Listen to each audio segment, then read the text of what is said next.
So angeless, so precious,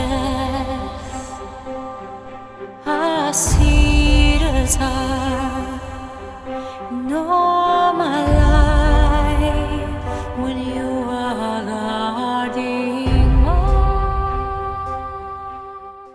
Silakan duduk Bapak Ibu teman-teman sekalian.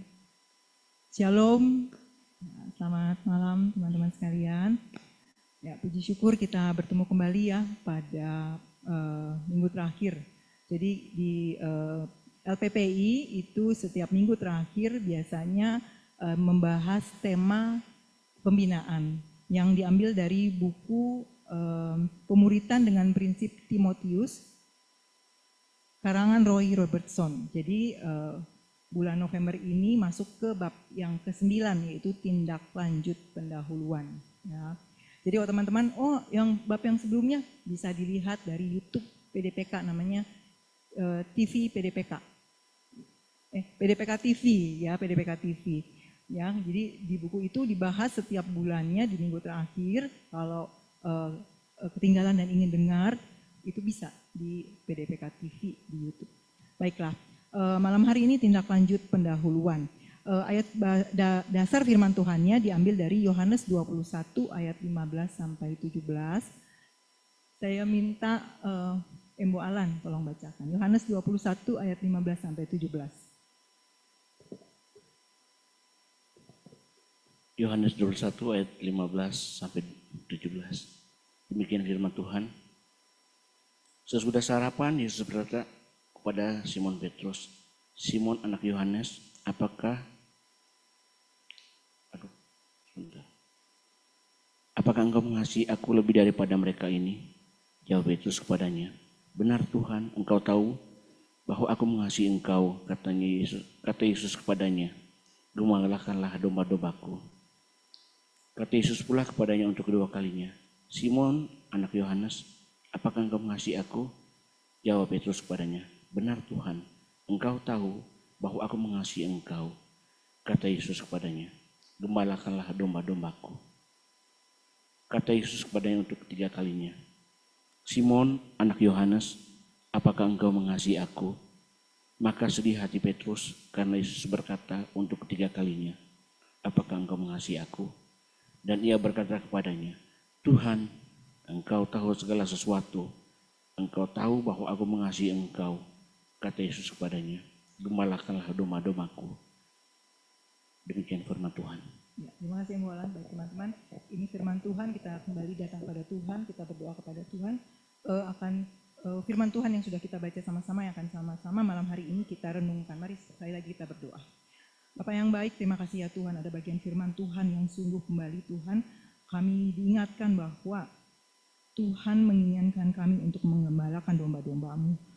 Tuhan, kalau pada saat ini ada hamba-Mu dengan segala keterbatasan akan menyampaikannya Tuhan, biarlah Engkaulah yang menolong hamba-Mu hingga boleh menyampaikannya sesuai dengan kehendak Tuhan bagian firman Tuhan ini, yaitu melakukan mengembalakan domba-domba Tuhan yang Tuhan percayakan bagi kehidupan kami. Terima kasih ya Bapak, dalam nama Tuhan Yesus Kristus kami berdoa. Amin. Ya Bapak Ibu teman-teman sekalian, kita tuh udah sering sekali ya mendengarkan bagian firman Tuhan ini, dan kita tahu 3 kali Tuhan Yesus menanyakan kepada Petrus, dan juga kembali Tuhan Yesus menjawab, memberikan perintah kepada Petrus, yaitu gembalakanlah domba-dombaku. Nah, tema tindak lanjut pendahuluan itu merupakan bagian dari perintah Tuhan Yesus, gembalakanlah domba-dombaku. Jadi di buku ini mengatakan bahwa ada 2 macam tindak lanjut, yaitu pastoral, pengembalaan, dan personal secara pribadi. Dan biasanya ini dilakukan oleh gereja ya.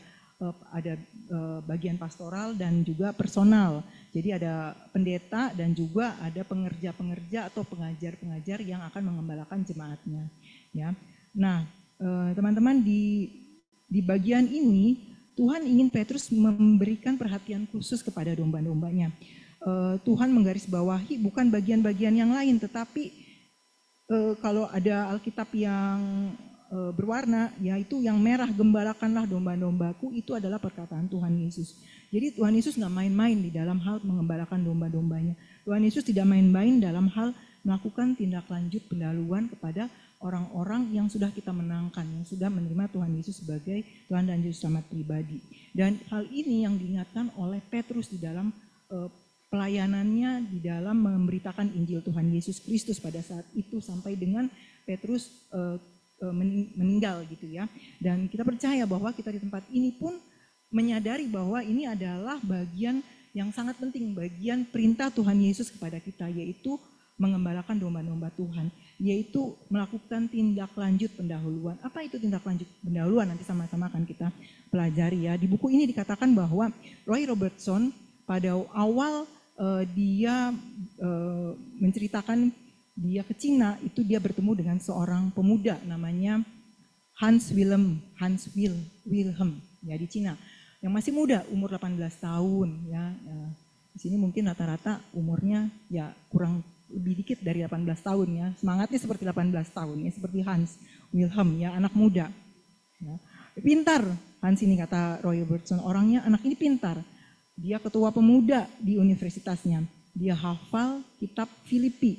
Dia memiliki jam doa yang teratur, luar biasa ya. Dan juga dia adalah seorang direktur sekolah misi, 18 tahun ya. Saya 18 tahun itu masih SMA, masih main kesana kesini, udah nggak kayak gini ya, nggak kayak seperti Hans Wilhelm ini ya. Kemudian pertama kali Roy Robertson melakukan pemuritan kepada Hans, dia harus meyakinkan bahwa apakah Hans ini sudah yakin akan keselamatannya, karena ini penting di dalam pertumbuhan iman dari Hans Wilhelm. Waktu ditanyakan, Hans, apakah kamu yakin akan keselamatan kamu? Dan jawaban Hans adalah bahwa saya tidak yakin pada keselamatan. Itu hal yang sungguh sangat terbalik ya. Dia memiliki jam doa teratur, hafal, jadi itu hanya sebagai suatu kebiasaan. Tetapi secara pribadi dia tidak yakin akan keselamatan. Nah, akhirnya Roy mengajak dia berdoa, dan juga Roy meyakinkan akan keselamatan, menjelaskan rencana keselamatan dengan ilustrasi jembatan kehidupan. Jembatan kehidupan ini teman-teman bisa, seperti apa jembatan kehidupan itu teman-teman bisa melihat khotbah dari Bang Renar kalau nggak salah ya di bulan September ya Bang Rey. Itu bisa lihat dari TV PDPK di YouTube. Itu jelas sekali mengenai jembatan kehidupan. Nah, Roy Robertson menerangkan kembali jembatan kehidupan ya. Kemudian karena Roy Robertson perlu tahu apakah Hans ini bisa mengerti, akhirnya Roy kemudian melakukan tindakan dari tindak lanjut pendahuluan, yaitu apa? Dia menanyakan waktu dijelaskan mengenai rencana keselamatan dan jembatan kehidupan, Roy Robertson menanyakan kepada Hans, coba kamu jelaskan lagi apa yang sudah saya terangkan itu menurut versi kamu tentang jembatan kehidupan itu, tentang rencana keselamatan. Jadi itu ya teman-teman, waktu kita memenangkan jiwa orang Kristen baru, kita jelaskan ya teman-teman. Biasanya kalau kita di kelas PLPR gitu ya, ada 4 hukum rohani, biasanya kita minta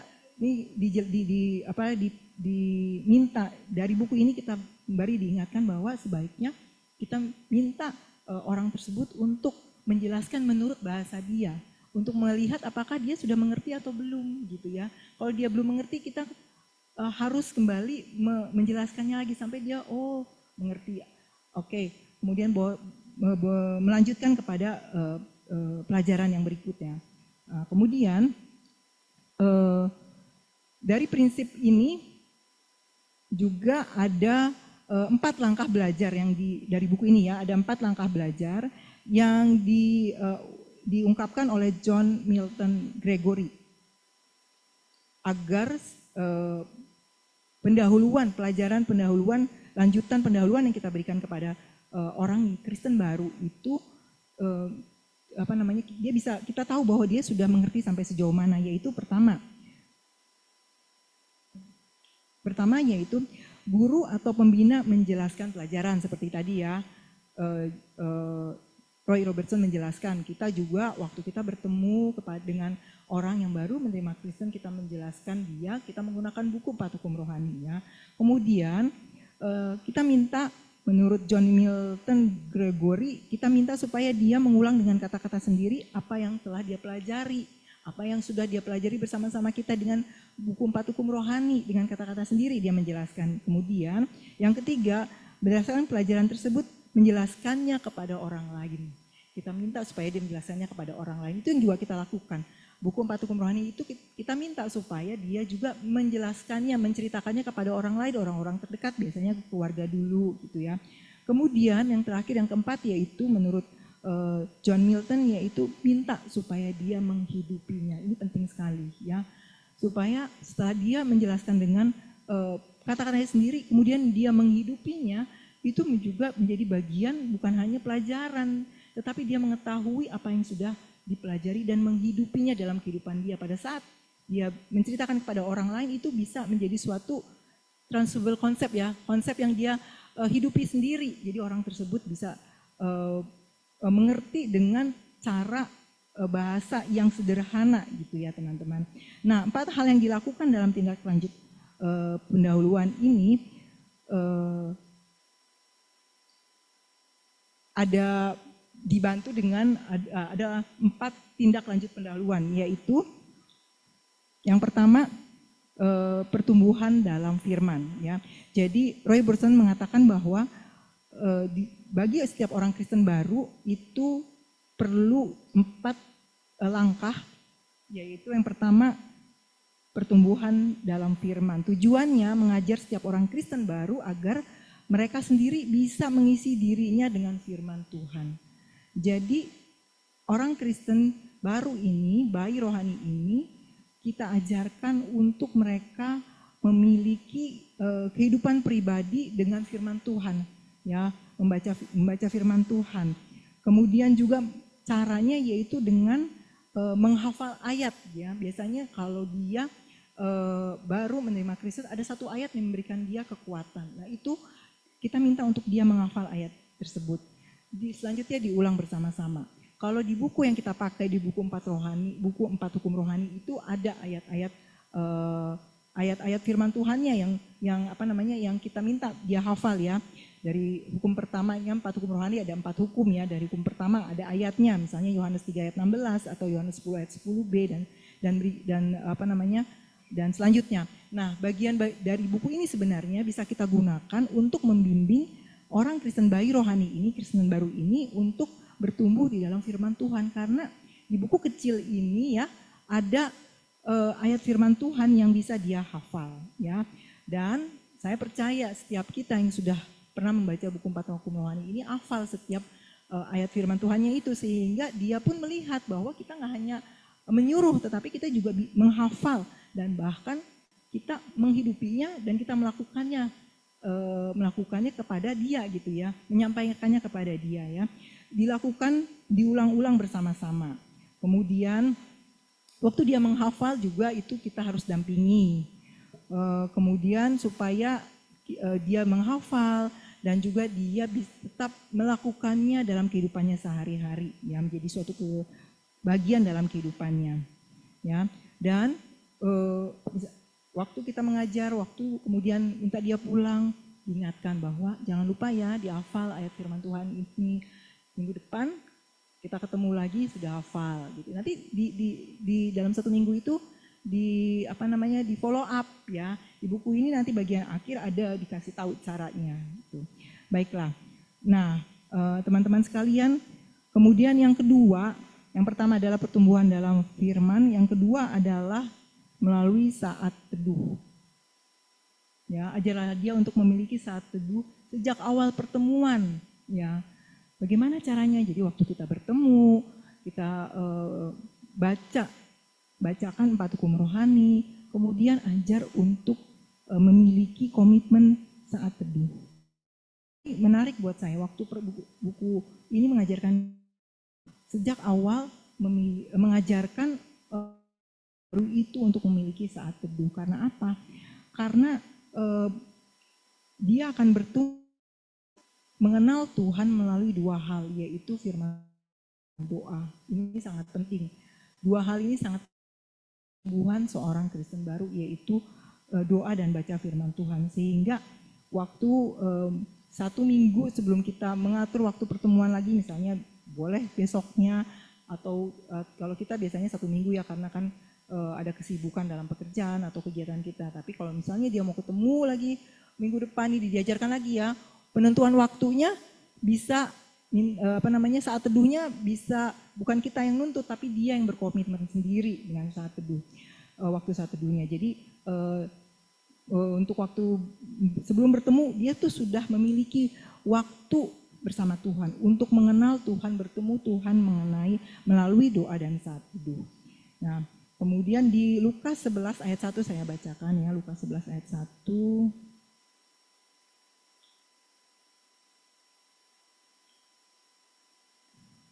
Pada suatu kali Yesus sedang berdoa di salah satu tempat. Ketika ia berhenti berdoa, berkatalah seorang dari murid-muridnya kepadanya, "Tuhan, ajarlah kami berdoa, sama seperti yang diajarkan Yohanes kepada murid-muridnya." Ya, jadi Tuhan Yesus pun di sini ya, murid-muridnya pun meminta supaya minta Tuhan untuk mengajarkan bagaimana berdoa. Itu bagaimana penting bagi seorang Kristen untuk berdoa. Ya, di buku ini diingatkan kembali bahwa orang tersebut kita perlu ajarkan untuk memiliki waktu saat teduh. Ya, di buku bab yang keempat itu udah tentang doa itu diajarkan bagaimana kita memiliki buku untuk waktu doa kita diatur hari Senin, hari Selasa itu supaya doa kita nggak hari Senin doanya ini tentang misalnya saya mendoakan tentang anak saya, hari Selasa tentang anak saya, hari Rabu jadi anak saya terus doanya enggak, tetapi bisa dilihat di bab yang keempat itu teman-teman bisa cari ya, itu tentang doa, itu bagus sekali. Jadi doa kita benar-benar teratur ya, dan kita bisa melihat bagaimana Tuhan menjawab doa kita.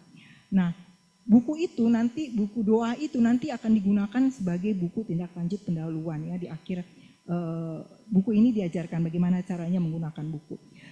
Kemudian dan juga di Markus 3 ayat 14 dikatakan, saya bacakan Markus 3 ayat 14. Ia menetapkan 12 orang untuk menyertai dia dan diutusnya memberitakan Injil. Jadi di sini yang mau digarisbawahi adalah menyertai.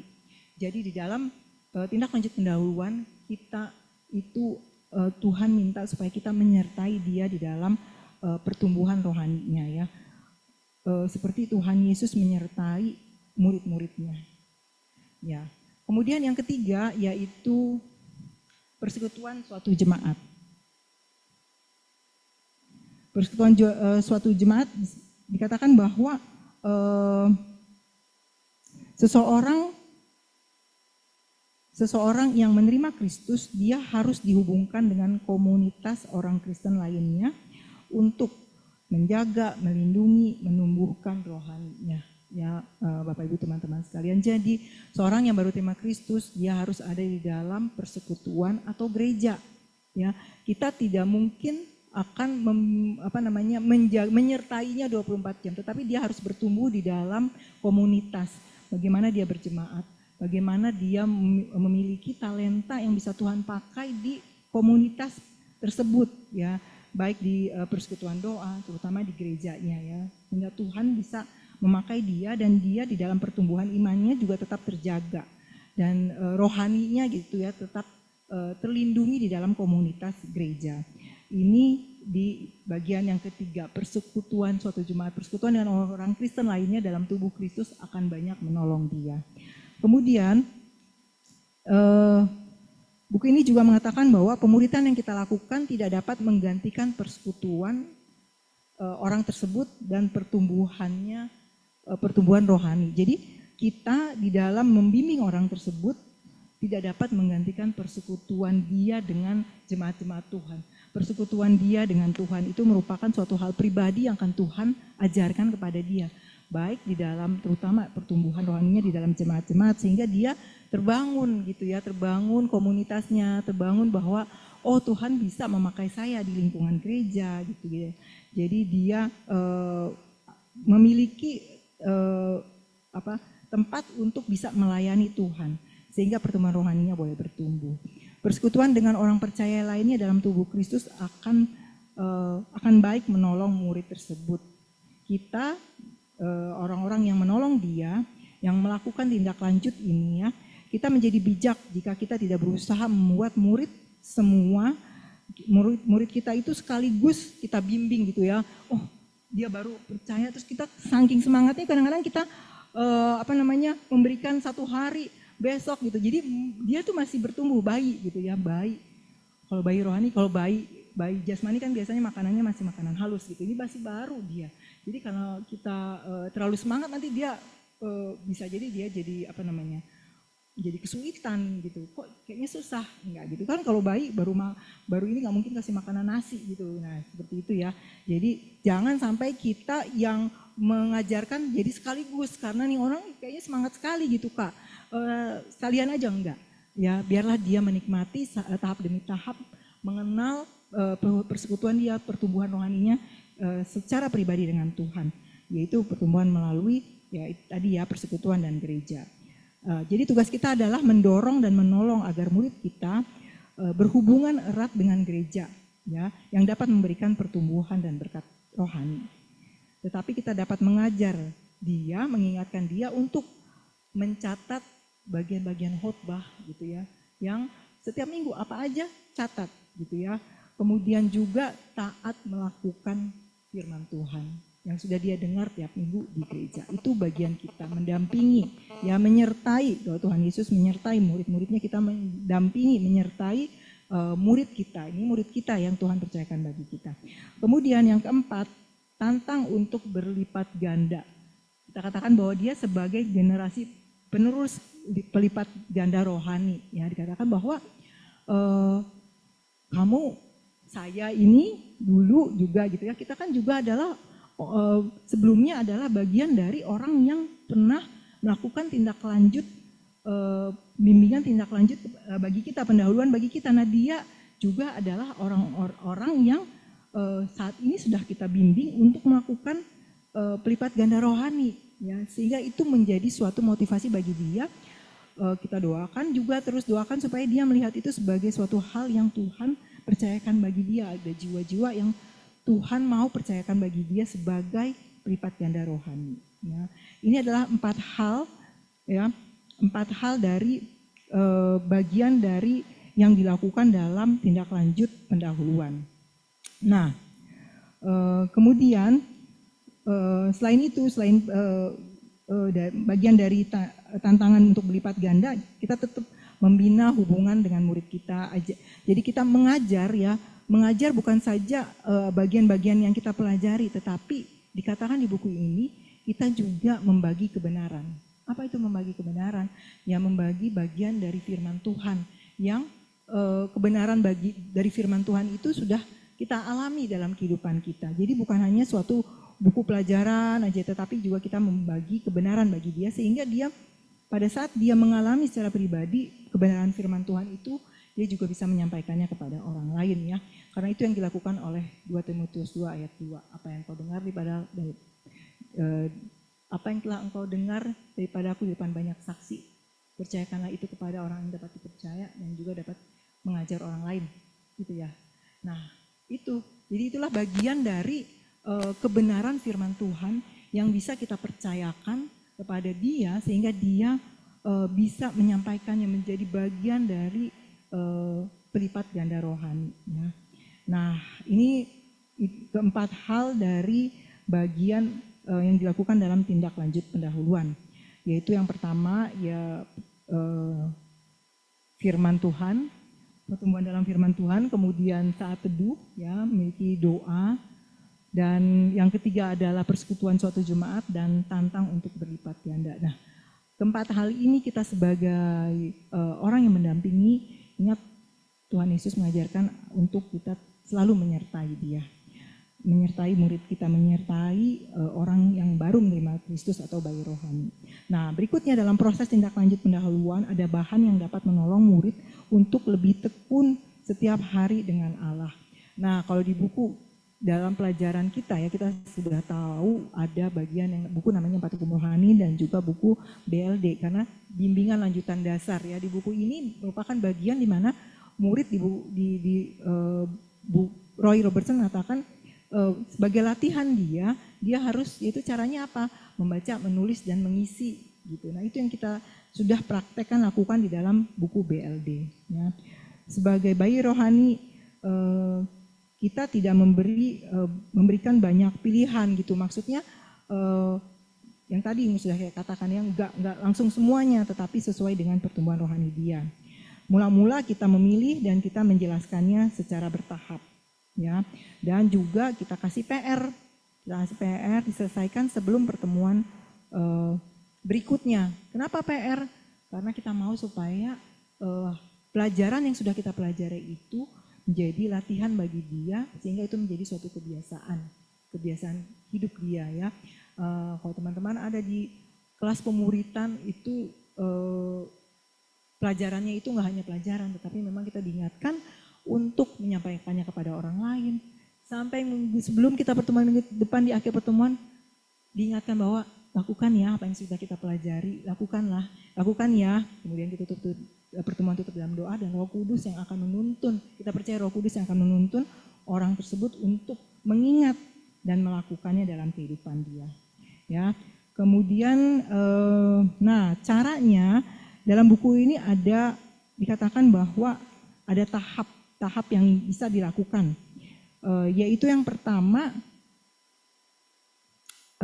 hafalan, ayat hafalan mulai berjalan dengan Kristus.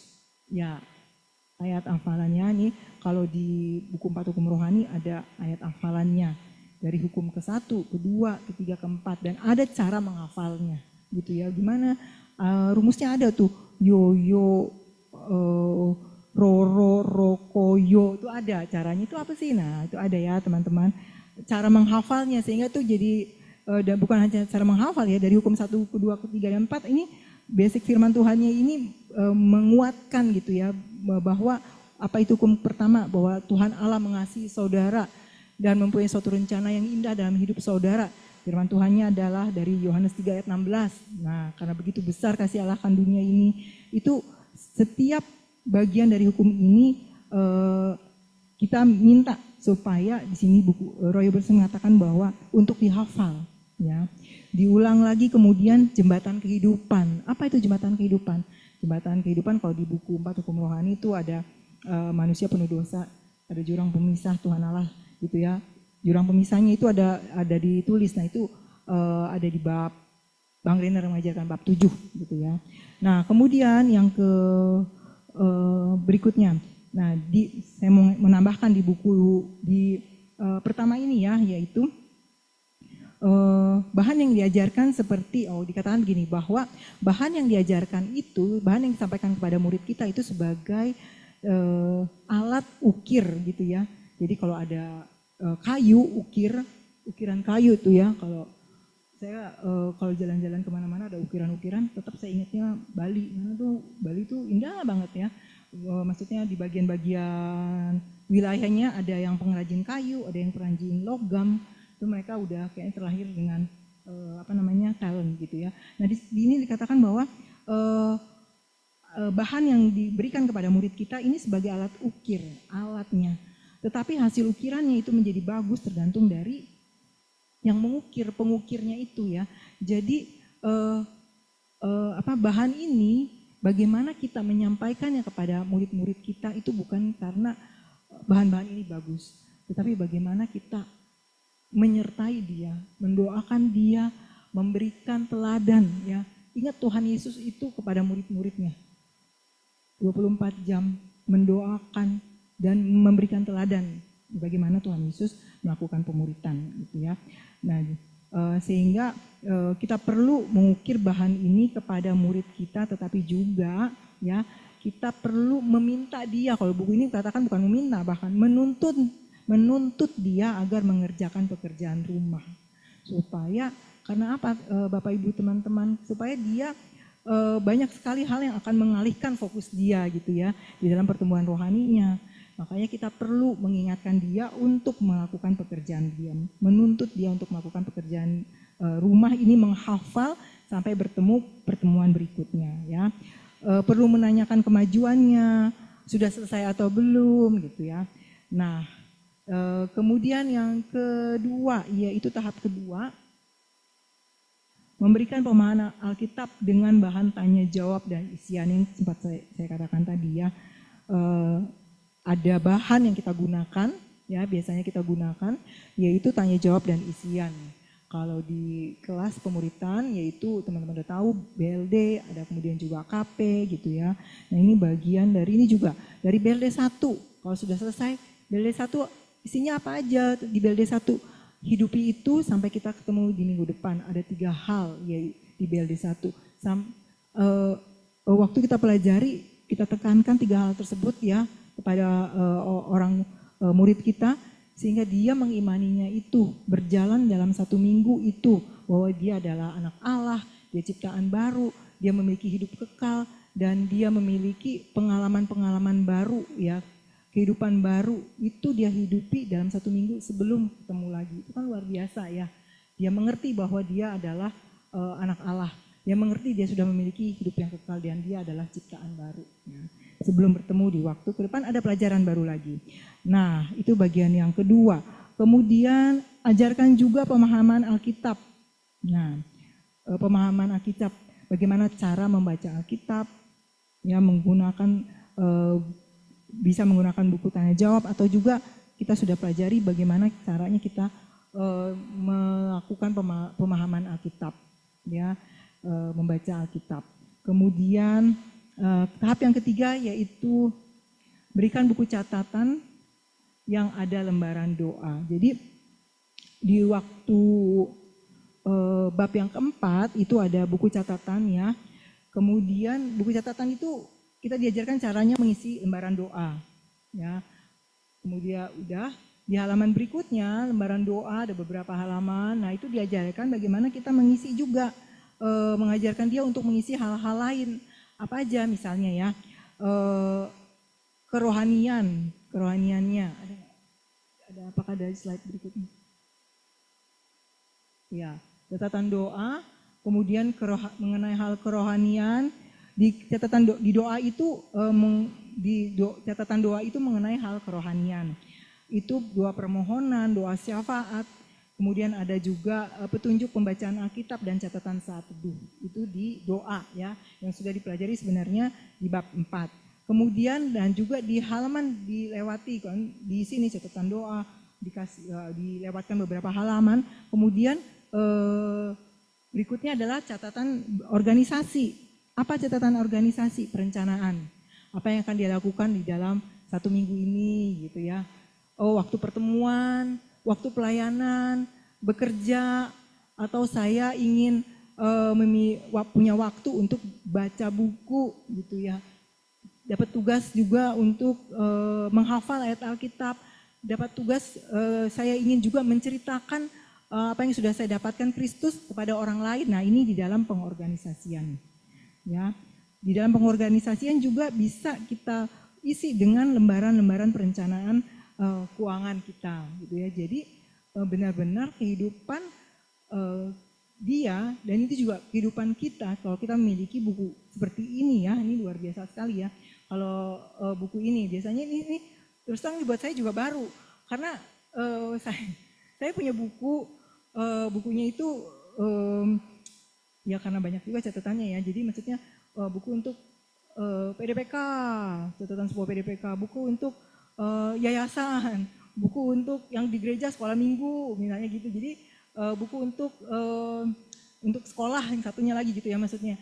Jadi di sini saya melihat bahwa wah ternyata memang gak salah juga gitu ya kita punya buku perencanaan catatan seperti ini. Kalau dia pengorganisasiannya itu bahkan juga untuk keuangannya gitu ya, details gitu, dan melakukan catatan doa dan saat teduh itu bisa digunakan dalam satu buku ya, buku ini tadi saya pinjam bukunya seperti ini bisa misalnya, atau buku yang waktu bab keempat tuh ya, Pak Pinggan udah membagikan tuh, bisa dipakai bukunya untuk menggunakan mempraktekkan ya apa yang diajarkan oleh Roy Robertson, karena dari situ kita belajar bagaimana kita memberikan waktu kita itu teratur gitu ya.